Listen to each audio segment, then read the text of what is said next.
encapuchonné, encapuchonné, encapuchonné, encapuchonné, encapuchonné, encapuchonné. Encapuchonné dans l'impulsion, je ne posais un pied à terre que par désœuvrement. Parfois, une voix me demandait si j'avais bien dormi. J'étais toujours frappé par l'insolence de la question. Cherchant mon interlocuteur, je ne voyais que des incertitudes. Je me souviens surtout de la fumée et des déchets. Mégots, salive, journaux périmés, pelures. Tout le superflu bazardé sous les banquettes. Les panneaux d'interdiction consternés d'impuissance. Sans doute, aux yeux à demi-clos du monde, nous étions en mouvement.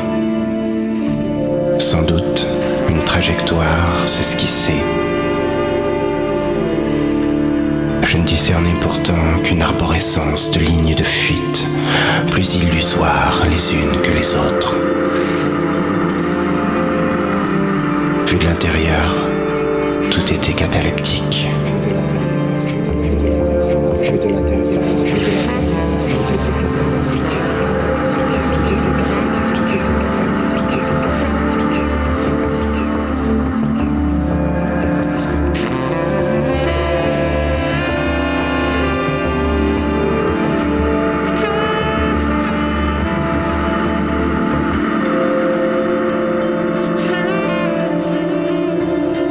Les yeux rivés au sol, je tentais une percée. Au bout du chemin, les chiottes. Au-delà des chiottes, rien. Le sol était un écran. Il s'y dessinait des implications. Ça ballottait dans ma tronche. Gravés dans nos péchés originels avec des petites lames, les verdicts s'abattaient sans scrupule inutile. Coupable de ne pas être assez, d'avoir trop, de ne rien faire ou mal. Peu importe, juste coupable. Chacun portera sa croix et essaiera de la refiler aux voisins. C'est tout ce que j'avais appris à l'école.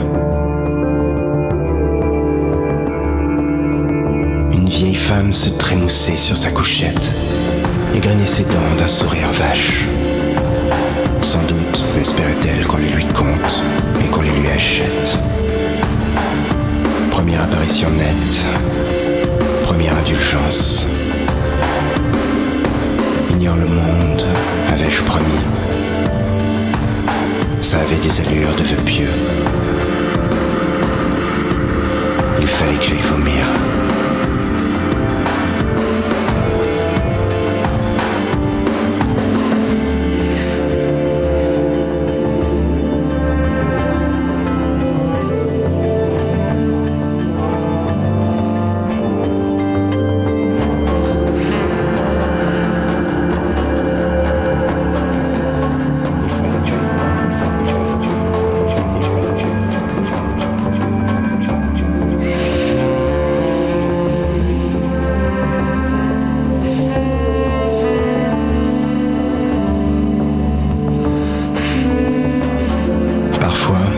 Nous stagnions en gare, et c'était le monde figé au dehors qui d'un coup semblait tout agité, débordant d'imprécision.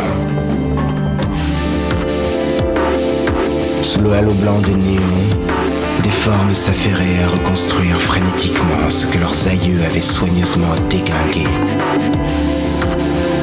Lumière artificielle, petits bureaucrates batailleurs, hippies usés jusqu'à la moelle. Rien de neuf. Tout rejoué encore et depuis si longtemps que le public avait déserté le théâtre. Là d'attendre que, enfin, les répétitions aboutissent à quelque chose de présentable.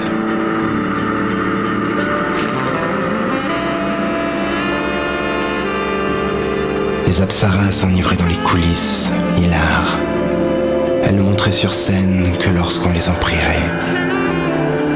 Ce n'était pas pour demain, et elle le savait fort bien.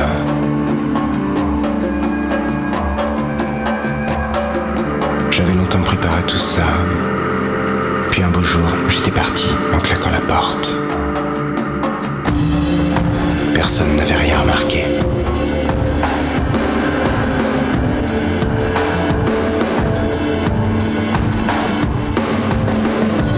J'avais beau essayer de voir les choses en cinémascope, rien n'y faisait. Je prenais le réel par la périphérie, m'obstinais à les tirer par le haut et par le bas, par la gauche et par la droite. Mais les bordures noires prenaient toujours trop de place, dégoulinés de leur obscurité entêtée, compressant tout en quelque sorte. Il n'y avait que des corps dont les têtes avaient été coupées au montage. Pas de gens, encore moins des personnages. Juste des corps interchangeables, floutés, résidus d'hommes et de femmes aux excentricités fanées. L'exotisme aussi avait été coupé au montage. Le véritable ailleurs était ailleurs. Ou peut-être en dedans.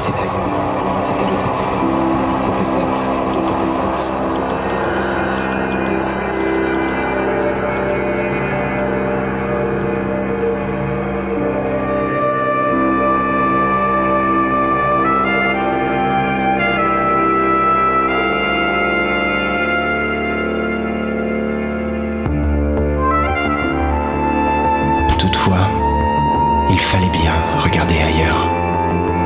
C'était écrit sur tous les murs, sur tous les panneaux.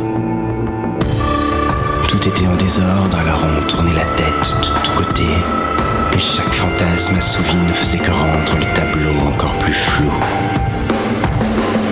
On sentait bien que certains auraient aimé sauter du train en marche, mais le temps était en gare et il fallait attendre. Bras ballants, d'aucuns brûlaient leurs impatiences en aller-retour, en va-et-vient stérile. Un affreux empêcheur de tourner en rond, peut-être. Encagés, les tigres ont au moins le privilège de tourner. Tout ce ressac humain, ça me resserrait la pensée.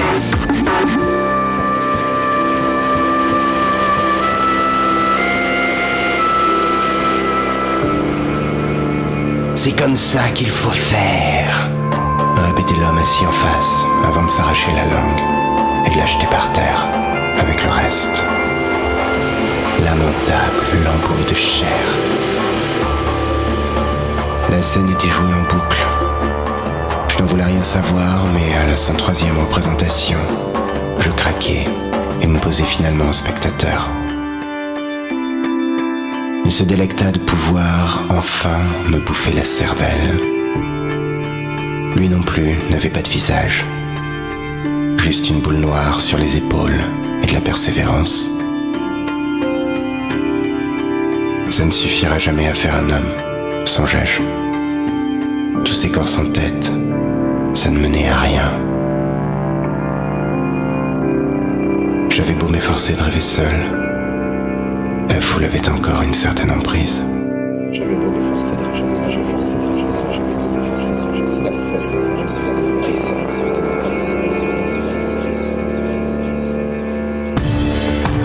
Lorsque Dieu avait essayé de me vendre des enfants, j'avais dit non en pleurnichant. Lorsque des enfants avaient essayé de me vendre Dieu, j'avais répondu que j'en avais déjà un. Lorsque Dieu avait jeté ses enfants sur la voie ferrée, il avait oublié de leur donner des billets. Le contrôleur n'avait aucun sens de l'humour, et ces créatures avaient écopé d'une prune. Elles paieraient encore longtemps, jusqu'à la machine, jusqu'au transformisme. J'étais né beaucoup trop tôt.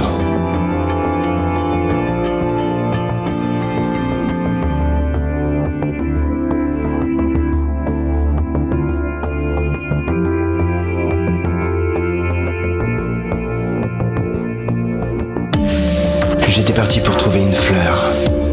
Fuite ou quête, on n'allait pas s'arrêter à ce genre de détails. Il eût été facile de s'isoler simplement. Trop facile. Tard dans la nuit, Lorsque les choses dorment et que le boucan cesse, on peut écouter les secrets, le murmure de Dieu. Mais la vraie solitude ne peut s'accomplir que dans la multitude. C'est ce qui m'avait poussé à m'embarquer, ni plus, ni moins. Ignore le monde, remplis le plein par du vide. Harcelé par les mouches et les aboyeurs de tchaï, trépané par le vacarme, il fallait pourtant bien que je me rende à l'évidence. Comme les autres, je cherchais juste un truc auquel m'accrocher.